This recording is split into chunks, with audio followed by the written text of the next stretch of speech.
Hi everybody, Radical Gardener. Well, my garden is rocking and rolling. All right, day, I never know the date. I think it's the 26th today. I think I might get that right. So, June 26th, and it's a Thursday, right? Okay.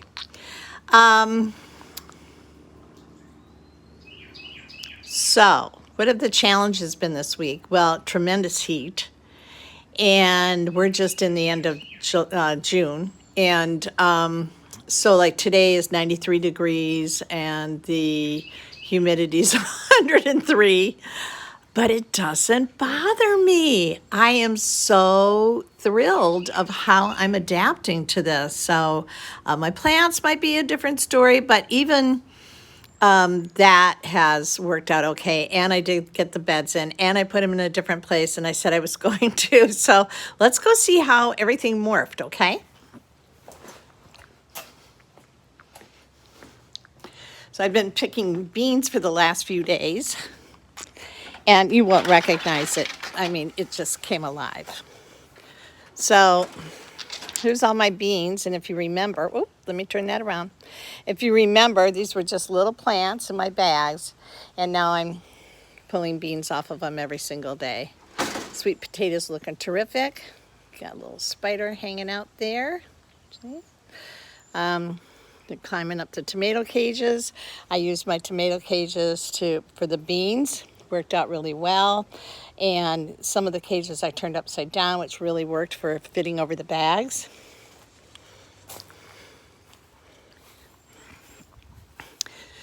Palm trees, there's so much to a palm tree. I mean, there's these incredible fronds, and then you have what looks like palm tree, it's almost like hair or hay. And then you have these brown pods, and then you have these growing out of the trunk. And it's a really complex plant that, you just don't even think about it until you start living with them. You guys, the dwarf tomatoes are everything. They could care less that they are in this brutal sun. They're getting all kinds of flowers. The leaves look fantastic. They just are going so bonkers good. And I will put the link below because this woman's really got it going on. And when I was in Michigan, I loved them. I even grew them indoors. These are incredible plants. Alice turned me onto those. You can see all my beans. You see how they're going up this trellis. I've always wanted to do that. So, and this just is, every day there's a thunderstorm, which of course makes everything just grow and grow due to the charged ionic sphere from the lightning and thunder. The pineapple's getting pretty close to picking. Yeah. And look at my beautiful peppers. And all of my herbs looking fantastic. I even have a nasturtium that just showed up out of nowhere. Looking terrific. As are the cactus. Some of these I may put in the ground. So I'm slowly working on that. I have this big pot that I emptied because I've put some plants in the ground, and I'll be doing tomatillos tomorrow in that pot. I clean this all up back here. All right. So we took this, I brought this from Michigan, this elephant plant, and now it's in the ground. It's much happier. More beans. Let's see. More peppers. All my little pots down below starting my different plants. Blueberries. Larger tomatoes. This is struggling a little bit, but I'm going to get some tomatoes off of it. This 1,000 had kale. He's about done. I've been picking off him and eating off him. So I will clear out that pot in another week and start all over again. Another dwarf tomato plant that'll really, it's just starting to grow. Here's a tool that is my favorite tool that I have ever used in the garden. And it's got DE on it, but it is a wire snipper, and I use it to trim all my plants. I love this. Plus the green plastic string I use, this is a must in the garden. Fantastic. And it's little, so I can really get into my plants and trim them up when there's yellow leaves. Here comes that celery. Here comes more celery. Arugula. Had a nice salad yesterday. More kale. I believe this is a squash. Again, DE. If you don't DE, the bugs just, man, that's it. It's all done. You know, again, scallions. I'm not going to grow onions. I'm just going to grow scallions. So as these come out, I'm going to put scallions in. They love it down here. Look at this. This is my purple passion plant. Look how this thing, it's already over the top. I was trying to grab onto this palm tree, but I'll get him tied up. But I've been tying him up. He grows an inch every day at least. Dwarf tomato, and then up here right in the middle of the purple passion, pretty sure this is a type of cucumber plant, kind of an exotic cucumber. Parsley looks great, fennel looks great, and these raspberry plants are really coming in again. So I'm going to get a lot of raspberries here. That one doesn't like back there. It's too shady. They love the sun, so I'll be bringing them forward and moving the fennel more into the shade. Okay, so let's see what's going on here. So much going on. Look at all this.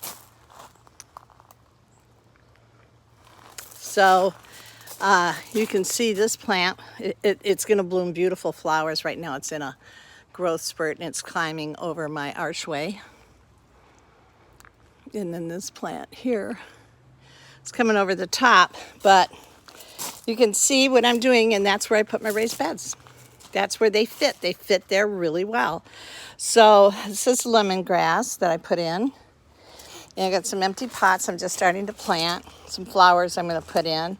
It's another plant that was in a pot and put it in the ground. So you can see all that is going to be tropical plants and flowers.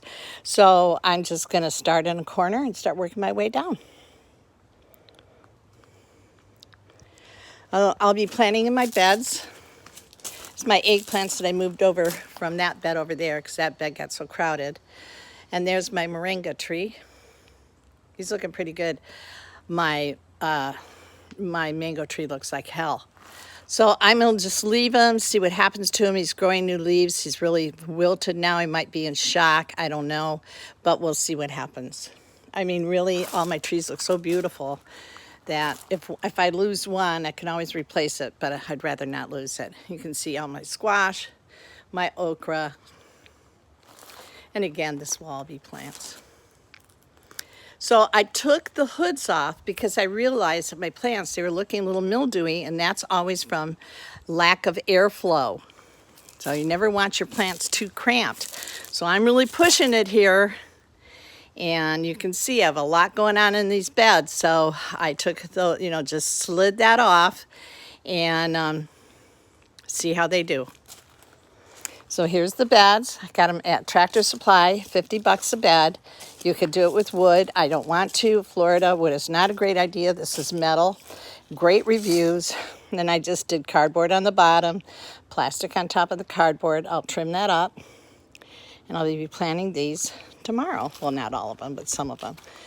I have a rain barrel in front. It's doing me no good in front, so that's going to be moved back into this corner tomorrow. Let's see look how much my fruit trees, how fast they're growing. And again, all my squashes. My fig tree back there's really coming on.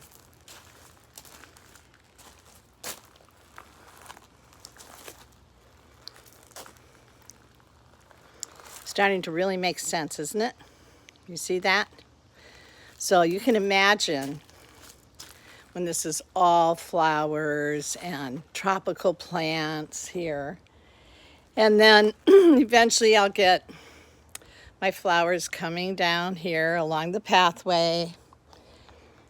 All plants going along the fence.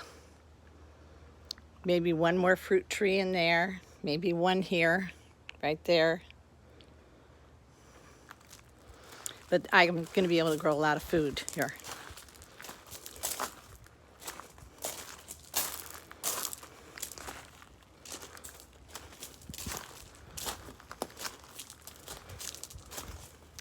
I love pathways in gardens. Just crazy about them. This plant bloomed again like the largest flower ever. And again, look at this. The smell is it's just so amazing. I can't even explain it.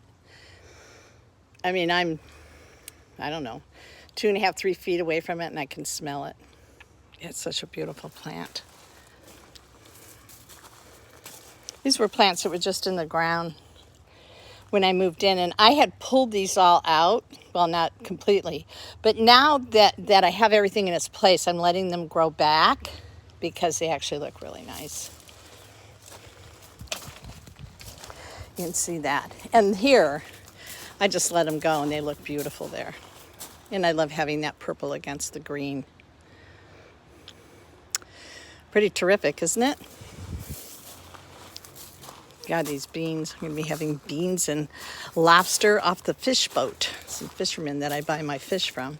And then, of course, I have my rain barrel here. So rain barrel in this corner and then rain barrel in that far corner. Not bad.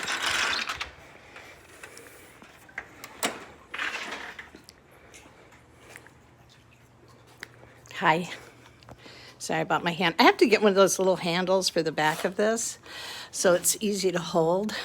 You can see I'm getting really, really dark. I'm outside all the time, either in the pool or in the garden. I mean, the garden, I can only do an hour at a time. So what I'm going to start doing tomorrow, my new garden routine is going to be getting in the garden about 6 in the morning.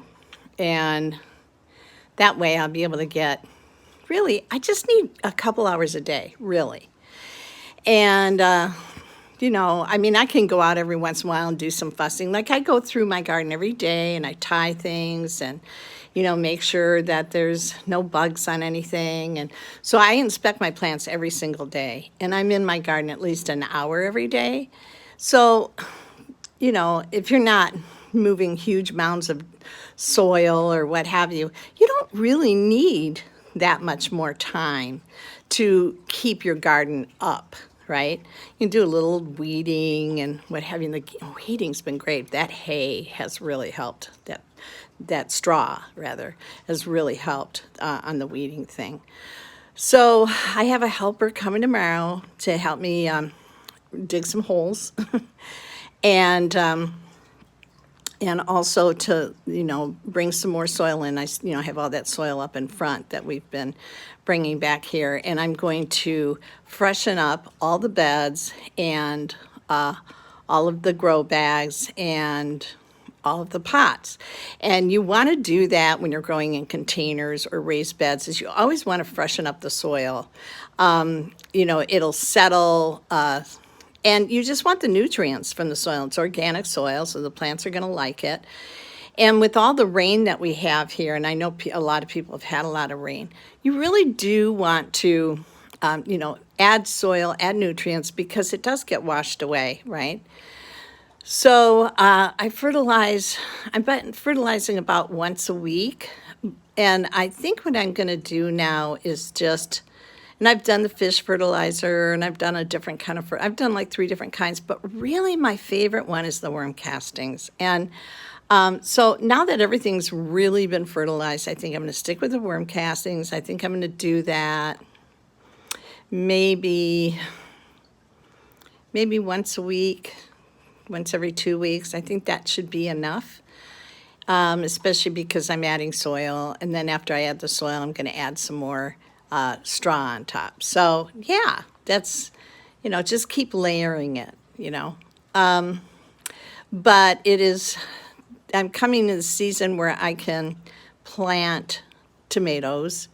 I'll have to look at my list. I'll share it with you tomorrow.